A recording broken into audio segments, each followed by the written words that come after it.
né? E aí, você começou como criador de conteúdo. Exato, mas quando eu era muito novo. A primeira lembrança que eu tenho de produzir algo na internet eram os primeiros blogs, que foi o primeiro fenômeno da internet assim no Brasil. Eu tinha 11 anos, 12 anos de idade, e aí eu já criava meus blogs Então, nessa vamos época. fazer conta.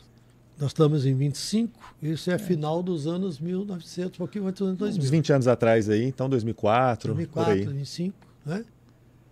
Cara, só jovem para acreditar na internet e enxergar que aquilo lá ia ser outro mundo lá atrás. Para mim era meio que o único mundo, porque quando eu consegui ter acesso a um computador, eu fiquei encantado.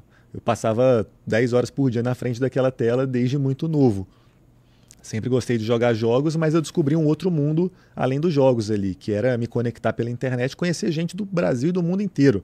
Desde muito novo, isso me prendeu muito a atenção. Então, acho que foi por isso que eu fiquei encantado por esse mundo da internet. Naquela época, ninguém falava para você que, Bruno, você é maluquice, sai da Com frente da certeza. tela. Meus pais. Meus pais olhavam e falavam assim, não tem condição de ser saudável uma criança, um jovem, um pré-adolescente passar tanto tempo na internet, deve estar fazendo coisa errada. E aí depois, com o tempo, eles foram confiando um pouco mais. Você vê que hoje tem um movimento para tentar tirar os jovens da frente da tela, né? Isso é um impacto negativo porque acaba que abre tanta porta ali que acaba gerando até um vício indireto, às vezes para algo ruim, às vezes para algo bom. Eu fiquei viciado em criar projetos, comunidades online e isso resultou no meu trabalho hoje desde muito novo, que foi uma coisa boa. Mas eu poderia ter facilmente ido para o lado ruim também, que às vezes você vicia em algo ruim na internet. E o teu caminho foi desenvolvido a partir do quê?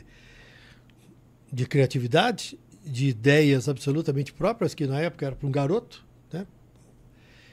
Ou você foi buscar fontes, na própria internet você foi buscar onde aprender a fazer esse negócio? Não, exato. O que aconteceu foi que quando eu entendi as possibilidades que eu tinha ali na internet, eu comecei a conhecer pessoas que eram um pouco mais velhas dentro de alguns grupos, alguns fóruns de discussão, e aí eu consegui perguntar um pouco sobre o que eu poderia fazer ali, ter professores, ter mentores no mundo digital. Isso sempre me ajudou muito a crescer. Iniciei com os blogs, depois eu fui para a primeira rede social que fez um grande sucesso no Brasil, que foi o Orkut. Então eu fiz comunidades nessa rede social também, eu tinha 14, no Orkut, foi a primeira que bombou aqui no Brasil. E lá eu já tinha comunidades com centenas de milhares de pessoas e um pré-adolescente cuidando delas, gerenciando tudo, moderando os comentários. Então eu gostava muito de fazer isso, me dedicava muito, me empenhava muito, sempre aprendendo o que era a próxima competência que eu deveria me educar ali, correr atrás para subir isso de nível. Então foi assim que eu aprendi otimizações de mecanismo de busca, programas de edição de imagem, programas de edição de vídeo, roteiro, copywriting, tudo isso desde muito jovem, pesquisando, perguntando e vendo o que dá certo, o que dá errado. Basicamente isso. Cara, e para quem estava se iniciando, descobrindo um mundo novo, era muito mais fácil do que para aqueles já da minha geração que foram criados de uma outra forma, pensando de uma outra maneira. A minha geração, eu acho que foi a primeira que viu a transição. Então eu lembro, eu era novo, mas eu lembro quando era muito difícil o acesso à internet, e aí era internet de escada, e aí eu podia usar só nos finais de semana, ou então feriados, ou depois de meia-noite. Isso limitava bastante. E aí eu vi acontecer a facilidade do smartphone, da internet fibra, a rádio, que você podia ficar conectado o dia inteiro, e como que isso facilitou as coisas. Mas eu lembro que antes até os celulares, os aparelhos móveis assim, eram muito rudimentares o que você conseguia fazer neles, até com relação a entretenimento, conexão, internet e jogos.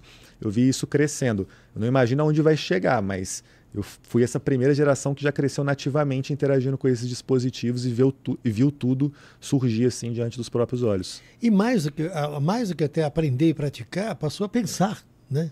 Pensar naquela nova linguagem, né? É aquela história, você não aprende inglês decorando palavras, né? Você aprende pensando em inglês. Aí você terá domínio completo da língua. As gerações que nasceram e que se desenvolveram a partir da internet passaram a pensar a internet de uma outra forma. Outras gerações tiveram que aprender a mexer na internet, né? Não, com certeza, com certeza. Eu acho que esse período transitório, como você traça uma linha muito clara ali, você entende quais são as possibilidades, o que era o mundo antes, o que é depois, me ajudou a conseguir entender as oportunidades ali. Porque da mesma maneira que hoje eu vejo uma criança, um jovem que já nasceu tão inserido nisso, que nem entende, às vezes, o potencial, trata como normal e, às vezes, até se limita um pouco ao que ele está convivendo de maneira mais prática, que é o que a gente tem visto hoje quando os jovens pegam um celular, mas chega ali com 15, 16 anos, nunca usou um computador, então não sabe, sei lá, fazer uma planilha ou trocar um e-mail ali de uma forma profissional, isso acaba gerando também uma barreira, né? A gente, como viu tudo isso sendo construído, a gente pegou todas as ferramentas até então. Claro que até hoje em dia eu me sinto desatualizado com algumas coisas mais novas, né, que eu não tenho tanta facilidade, mas nessa primeira geração aí a gente conseguiu acompanhar bastante.